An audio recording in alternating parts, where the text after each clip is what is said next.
वंदे मातरम। बंधुओं, कुछ दिन पूर्व मुंबई में इंडिया टुडे कॉन्क्लेव चल रहा था, जिसका विषय था एंडोरेंस ऑफ गोलवलकर। होस्ट कर रहे थे राजदीप सरदेसाई।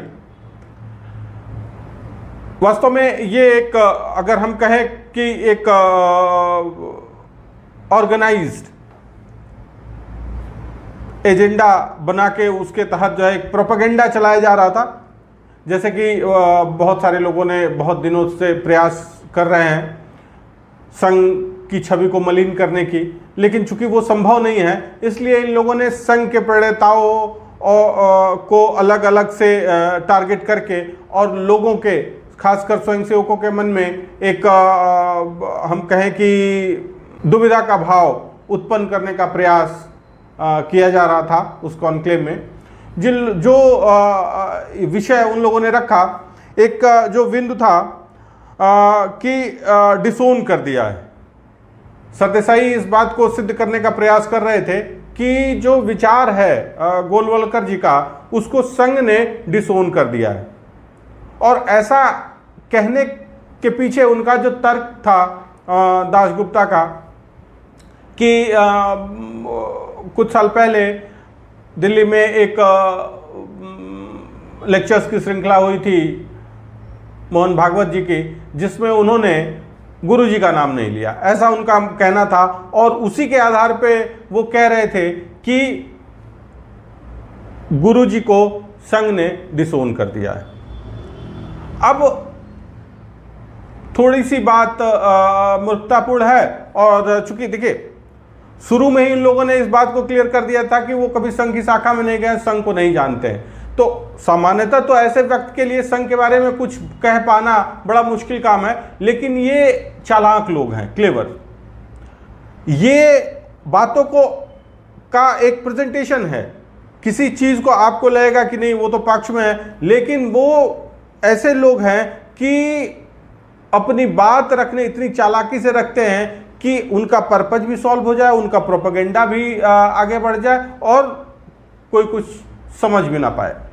तो वो कहना ये चाह रहे थे कि वर्तमान समय में गुरुजी की प्रासंगिकता खत्म हो गई है। दासगुप्ता डेटेड कह रहे थे उनको कि वर्तमान में उनकी कोई प्रासंगिकता नहीं है। लेकिन अब खैर, चूंकि संघ के बारे में उनकी जानकारी पुस्तकों तक, चूंकि वो आराम कुर्सी पर बैठ के चिंतन करके आए थे, तो ऐसा कह पा रहे थे। वास्तव में संघ का आरंभ डॉक्टर हेडगेवार ने किया, उसकी स्थापना डॉक्टर हेडगेवार ने की, लेकिन जो आज हम जिस रूप में संघ को देख रहे हैं, जो उसकी संरचना है, जो उसकी कार्यशैली है, जो उसकी मजबूती है, ये गुरुजी की देन है। संघ में कभी भी किसी व्यक्ति के लिए कोई स्थान नहीं है कि उसको संघ डिसोन कर देगा या अपना लेगा या छोड़ देगा। ये सारी बातें मूर्खतापूर्ण है, क्योंकि संघ हमेशा विचारधाराओं को लेकर चलता है।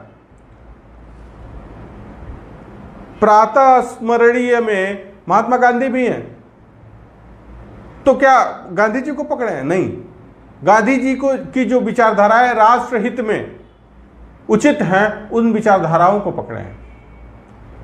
तो कहने का तात्पर्य यह है कि संघ में व्यक्ति के लिए कोई स्थान नहीं है। संघ में विचारधारा का, आपकी विचार की शुद्धता जो राष्ट्र हित में हो, उसके लिए स्थान है, और उन विचारों को संघ पकड़ के चलता है, न कि व्यक्ति को। तो ये कहीं न कहीं से ये जो आक्षेप है वो पूरी तरह से निर्मूल है, और संघ के विषय में जानकारी न होने के कारण इस तरह की बात व्यक्ति कर सकता है या कर रहा है। दूसरी बात जो कही गई कि मूल रूप से शमसुल इस्लाम ये कह रहे थे कि गोलवलकर जी ने भारत के संविधान और ध्वज को रिजेक्ट कर दिया, उसको एक्सेप्ट नहीं किया, उसके विरोधी थे। अब अपनी बात को सिद्ध करने के लिए वो जो तर्क दे रहे थे और रेफरेंसेस जो कोट कर रहे थे, वो बंच ऑफ थॉट से कर रहे थे, पेज नंबर 238। चूंकि ये समझदार लोग हैं, जैसे हमने कहा कि लोमड़ी की तरह चालाक लोग हैं, ये बातों को तोड़ना मरोड़ना ये जानते हैं। इनको लगता है कि पुस्तकों तक पहुंच ही नहीं गई। सबसे बड़ी चीज ये सामने वाले को बेवकूफ मान लेते हैं। वास्तव में गुरुजी ये जिस पुस्तक की बात कर रहे हैं 238 नंबर पेज की, गुरुजी जो बात कह रहे हैं वो 237 नंबर पेज से शुरू हो रही है, और जो बात वो कह रहे हैं उसका टाइटल है ड्रिफ्टिंग एंड इमिटेटिंग। गुरुजी ये कहना चाह रहे थे कि हम जो दूसरे राष्ट्रों का कॉपी कर रहे हैं वो ठीक नहीं है, क्योंकि हम कोई नए राष्ट्र नहीं है। ऐसा नहीं है कि हम अभी अभी अस्तित्व में आए हैं, हमारी बहुत पुरानी जड़ें हैं, हमारी बहुत पुरानी संस्कृत सभ्यता और परंपराएं हैं। तो कहीं से भी ये जो संविधान बना है या जो ध्वज लिया गया है उसमें हमारी संस्कृत सभ्यता और परंपराएं परिलक्षित नहीं हो रही हैं, जो कि होना चाहिए। उनका बस इतना ही कहना था कि हम दूसरे को कॉपी करके दूसरे की नकल करना हमारे लिए शोभनीय नहीं है, क्योंकि हम बहुत पुरानी परंपराओं के वाहक हैं। फ्रांस ने 3 रंग अपने ध्वज में रखे। वो ध्वज में जो रंग रखे उसका कारण था उनके लिए, उसकी प्रासंगिकता थी। भाई एक वो फ्रैटर्निटी के लिए, एक इक्वलिटी के लिए और एक लिबर्टी के लिए, इस तरह से 3 रंग रखे। अब हमने उसको एज इट इज कॉपी कर लिया। कॉपी करने के बाद उसका इंटरप्रिटेशन सोचने लगे, तो ये मूर्खतापूर्ण है कि भाई आपने पहले तो आपने निश्चित कर लिया ध्वज, उसके बाद इसको क्या कहें ये आप सोचने लगे। इसी प्रकार से संविधान की बात हुई, तो संविधान चूंकि उसमें कुछ भी मौलिक नहीं है और न ही अपनी सभ्यता और संस्कृति का कहीं उसमें कोई जिक्र किया गया, ये पूरी तरह से भिन्न भिन्न राष्ट्रों की कॉपी करके कुछ कुछ चीजें इसमें ला दी गई। अब गोलवलकर जी के बारे में शमसुल इस्लाम ने कह दिया, चूंकि उनका प्रोपेगेंडा यही था, प्रोपेगेंडा फैलाना उनका काम था, उनका जो एजेंडा था उसके साथ ये फिट बैठा।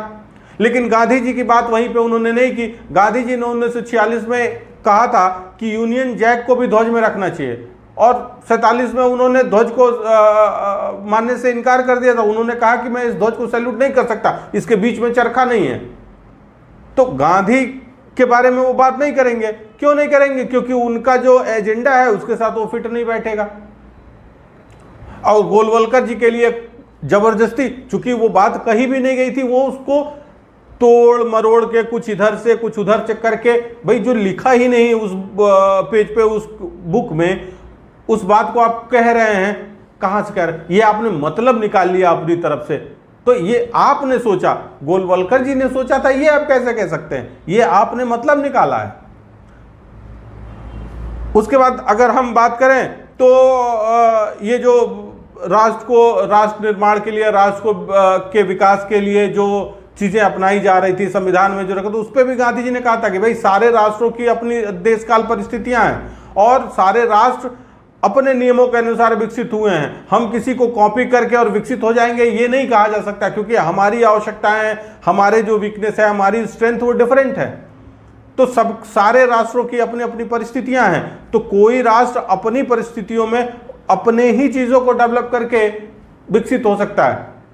तो गांधी के बारे में आप नहीं कहेंगे, क्यों? क्योंकि आपके एजेंडा के साथ फिट नहीं बैठता है। तो ये एक दूसरी बात थी।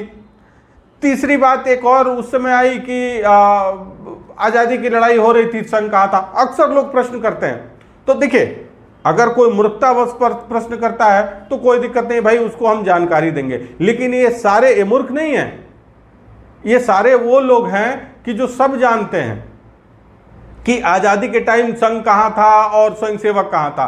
संघ में कहा जाता है कि संघ कुछ नहीं करता और स्वयंसेवक कुछ नहीं छोड़ता। जो संघ के, राष्ट्रीय स्वयंसेवक संघ के संस्थापक डॉक्टर हेडगेवार थे, उनका लक्ष्य ही नहीं था कि संघ बार बार कुछ करे। वो एडहॉकिज्म या जो शॉर्ट टर्म गोल्स थे, अल्पकालिक जो लक्ष्य थे, जैसे धरना प्रदर्शन, एगिटेशन, इसमें इन सब चीजों में उनका कोई विश्वास नहीं था। वो इसके पक्षधर थे कि भाई हम गुलाम हुए क्यों, ये परतंत्रता आई क्यों, और इसका कारण था कि हम संगठित नहीं थे, समाज बटा हुआ था, भिन्न भिन्न जातियों में, भिन्न भिन्न विचारों में बटा हुआ था। तो हमारा काम क्या होना चाहिए? समाज को जोड़ने का काम। समाज को संगठित करने का काम। और जब समाज संगठित हो जाएगा तो अपनी लड़ाई स्वयं लड़ सकता है। स्वयंसेवक का मतलब क्या होता है? सेल्फ कॉन्शियस इंडिविजुअल, वो व्यक्ति जो स्वयं की प्रेरणा से संचालित होकर राष्ट्र हित में गतिशील हो। अब ऐसे व्यक्ति को बार बार कमांड देने की जरूरत नहीं है। तो संघ की स्थापना के बाद से ही राष्ट्र को जब भी जरूरत पड़ी स्वयंसेवक खड़ा था। इवन पार्टीशन के टाइम गुरुजी, जो उस समय सरसंघचालक भी थे, जो frontier, north west frontier region में वहां से जो लोग फंस गए थे उनको निकालने का काम कर रहे थे। इवन कांग्रेस के बहुत सारे नेता जिनके जान पे बन आई थी वो गुरुजी की सहायता से वहां से निकले। लेकिन चूंकि संघ की हमेशा से एक विचारधारा रही है कि जो हम कार्य कर रहे हैं वो ईश्वरीय कार्य है, वो हमारा कर्तव्य है, ईश्वर प्रदत्त ड्यूटी या कर्तव्य है, और इसलिए उसको कहीं प्रचारित करने की आवश्यकता नहीं है। गुरुजी भी इसके सख्त विरोधी थे कि जो हम आज यहाँ कर रहे हैं नॉर्थ वेस्ट फ्रंटियर में, इसका कोई इसको छापने और पब्लिसाइज करने की जरूरत नहीं है। बहुत सारे लोगों की प्राण रक्षा हुई। तो कहने का तात्पर्य यह है कि कोई भी संघ की स्थापना के बाद से ही कोई भी ऐसा नैसर्गिक मानवीय आपदा नहीं थी जिसमें स्वयंसेवक नहीं खड़ा था। तो भाई संघ कोई ऐसा नहीं है कि स्वयंसेवकों से बाहर कोई एक एंटिटी है या कोई वस्तु है। संघ एक विचारधारा है, एक जीवन पद्धति है, एक समर्पण भाव है, एक त्याग का भाव है जो स्वयंसेवकों के विचार में है, स्वयंसेवकों के मस्तिष्क में है। भाई ऐसा नहीं है, वो मशीन्स नहीं है, स्वयंसेवक मशीन नहीं है, सेल्फ कॉन्शियस इंडिविजुअल्स हैं।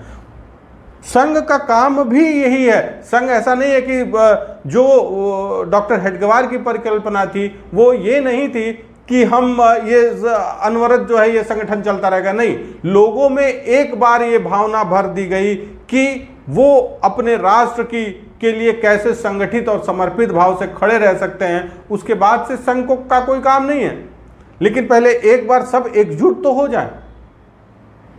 तो कहने का तात्पर्य यह है कि ये जो भी उस कॉन्क्लेव में जो भी चर्चा का विषय रखा गया था वो पूरा का पूरा निर्मूल था, और सही कहें तो वो the entire discussion was misleading and misplaced. उसका कहीं कोई ना आधार था न कोई छत थी, वो बस एक एजेंडा था जो चलाया जा रहा था और उसके किनारे बहुत सारा प्रोपेगेंडा फैलाया गया था। सबको ये थोड़ा सजग रहने की आवश्यकता है कि इस प्रकार के प्रयास विघटनकारी शक्तियां करते रहेंगे और हमें उसका मंतव्य समझना परम आवश्यक है। आज के लिए इतना ही। आप आज के विषय पे चिंतन मनन अवश्य करें। धन्यवाद।